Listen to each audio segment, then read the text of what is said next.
Good evening, friends and teacher. This is Carolina. I am going to talk to you about the micro lesson plan that I designed for my school and obviously for this class. I work at a bilingual school, and it is important for this video to clarify that this micro lesson is taught in first grade. We use the Singapore method, in which we use the CPA. The CPA is having students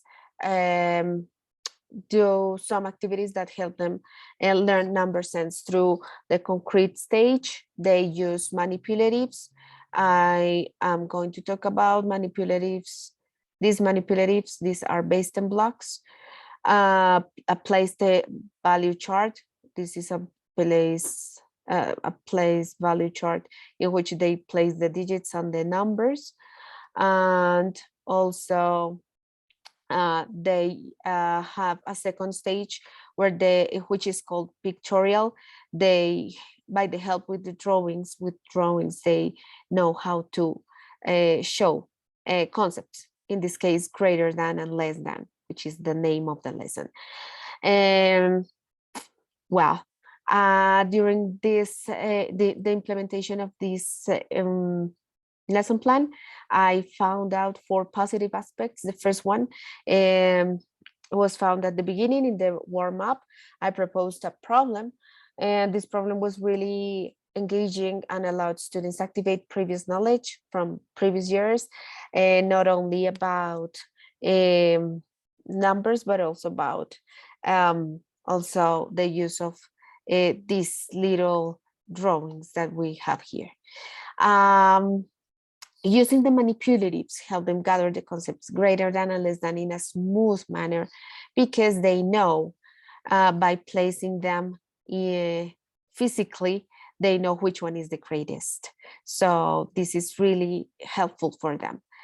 The third positive aspect is the funny moment that I provided with a video about the alligator. It's a video in which they learn about an alligator that wants to eat the greater number. So they just dance, but at the same time, they were learning and they were remembering things about comparing numbers. And by the end of the lesson, I also had a really good aspect. That was the last exercise. They had to create a little exercise. I have an example here. They had to create an exercise in which they put a couple numbers, and another student is supposed to write down the answer there. It's just the sign. What unexpected outcomes did I find during the lesson? I noticed that many students relied on my guidance to propose possible answers, and waited till other kids were proposing some possible answers. Also, they took longer to copy the exercises. It's important to mention that they are obviously in first grade after the pandemic. They need more opportunities to work on their fine motor skills, and so they took longer than expected to do something like this. And as you can see, they also need time to do the little teeth on the alligator, but this helps them understand and remember how they have to place the sign, the math sign that is going to become abstract in some within some time. I have to tell you that regarding CLIL, this lesson plan was focused on content, communication, and cognition clearly. And during the execution of the lesson plan, I could clearly notice those 3 C's. However, culture was absolutely absent. I have to recognize that I put it in the lesson plan somehow, but that's on the paper. When I arrived to the classroom, it didn't happen. So about this, I found out the opportunities of improvement. I think that the most important is the one that I have in the middle. Find a smoother way to tackle culture in each lesson.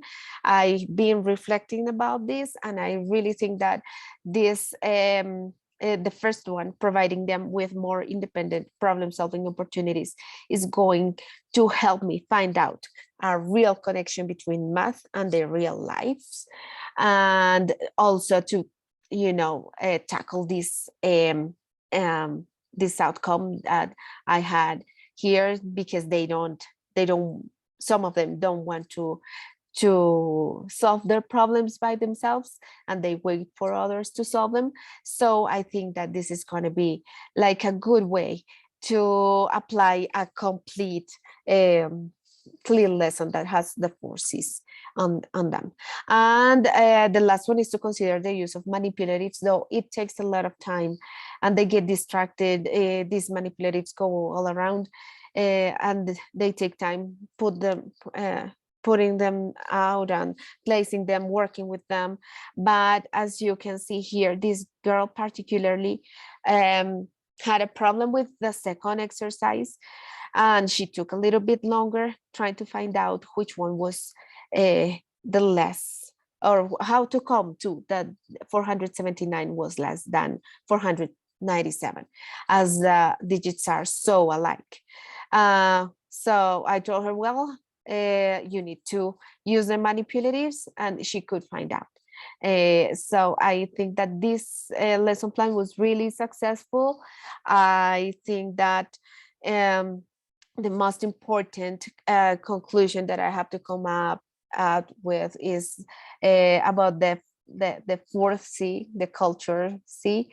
So I think that having the connection between the real life problems with math is going to help me integrate that 4C in other lesson plans. And I think finally, to conclude here, that I have a responsibility now with my students, with my team, regarding applying good CLIL lesson plans, good practices with good pedagogical practices that help us learn through language, and learn language through other content. So, well, I hope you also enjoyed this experience as I did, and well, I hope to hear from you, and anything that you think that I could improve as well. Those comments are more than welcome. Thank you. Bye bye.